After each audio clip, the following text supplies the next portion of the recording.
Appreciate it. Appreciate you guys coming out here today. My name's Kenton Brown, and I'm Executive Vice President of Sente Mortgage. And one of the things that I've done my entire career, and I'm in my 26th year, and actually followed in the footsteps of my father, who was a mortgage banker for a long time. And I find this to be a very intriguing and fascinating career for me because it's constantly changing, and everybody's situation is different.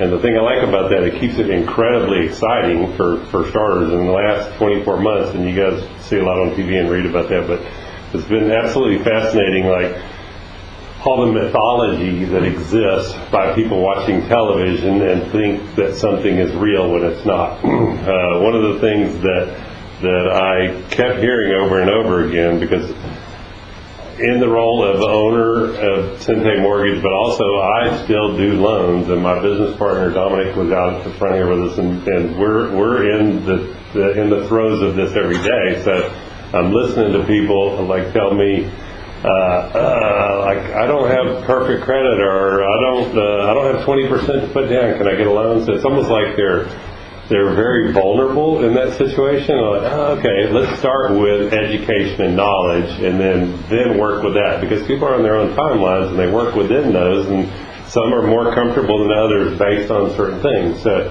what we're here to do tonight is to teach you a little bit about where the things are that can give you some real things to hold on to, and some tangibles that are the reality of the situation.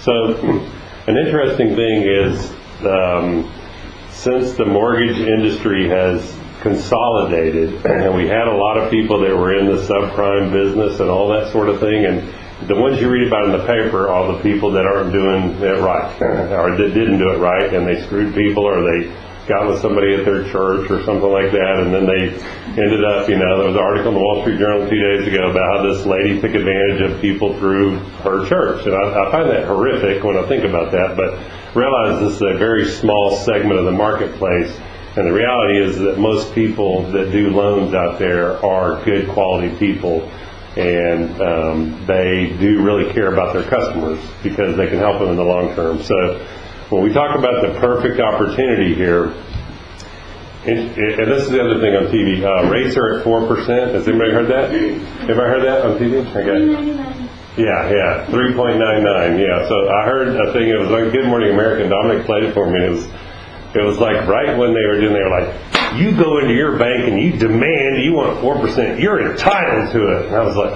it makes my skin crawl. So the reality of the situation is that, without getting too technical, but the base rate would have to be about 3%, because there's so many fees built into that thing from the government, which does 99% of the loans right now. Because Fannie Mae and Freddie Mac are government-owned entities. Everybody knows that now, and now you know who these people are. You hear about it. And then FHA is a big segment of the marketplace. So the reality is rates have been trading somewhere between, we saw 4.5%, believe it or not, for about 35 minutes on 2 different days. And it got there really quick, and then it moved away. So there were a few of our customers, we were like in place, in position. We were like, let's nail that down for them. So you hear about refinance activity, but the biggest thing that I look at to help our customers long term, but I also say, okay, well, the dream of home ownership is alive and well. The reality was that they got so lax on the guidelines that it became like ridiculous. When somebody puts no money down and they don't have a job and they have poor credit, they shouldn't get a loan. And if it's your money, you wouldn't loan it to them, right? But, we got to this little weird, crazy place that people did that for a while. And so it damaged, is like a torpedo to the hull. So what's happened is we restored back to about 1996 or 97, which is prudence in lending, okay? You have to have a job, or if you're self-employed, that's okay too, but you got to show income. You've got to, pay your bills on time. You don't have to have perfect credit, and you got to have a little bit of a down payment. Maybe not. There's certain programs where you don't need a down payment still. We're going to talk about that in a little bit. But the reality is rates are right at about 4 3/4, 4 7/8 day on a 30-year fixed rate.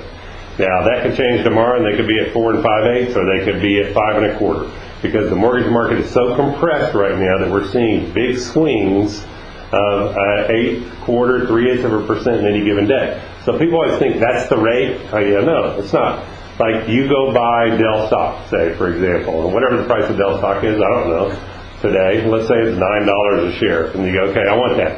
Then you come back tomorrow and you go, hey, I want that price of $9 a share. You go, no, actually that was yesterday's price, and today it's $11. But I want to buy it for $9.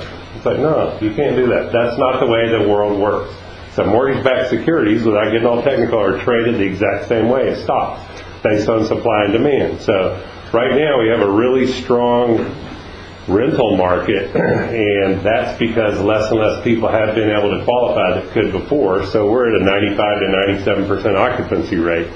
And then on top of this, for first-time home buyers, and this is an amazing gift. It's an $8,000 gift from the government that last year was $7,500 and you had to pay it back, but this year you don't. And it's like, here's $8,000, and it's to the bottom line on your tax return. We're going to talk a little bit more about that in a minute here too. The other factor right now is that we're in a buyer's market.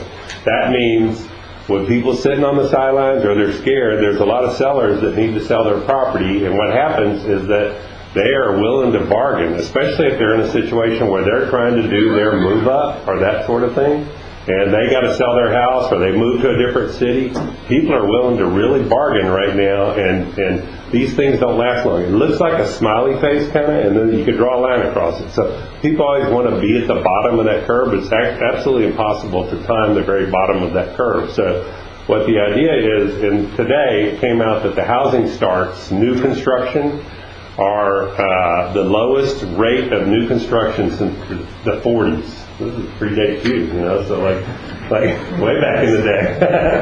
And interestingly enough, rates are at like these 40, 50-year lows. You were telling me in the 50s before they were that low. But the reality is there's less and less new product coming on.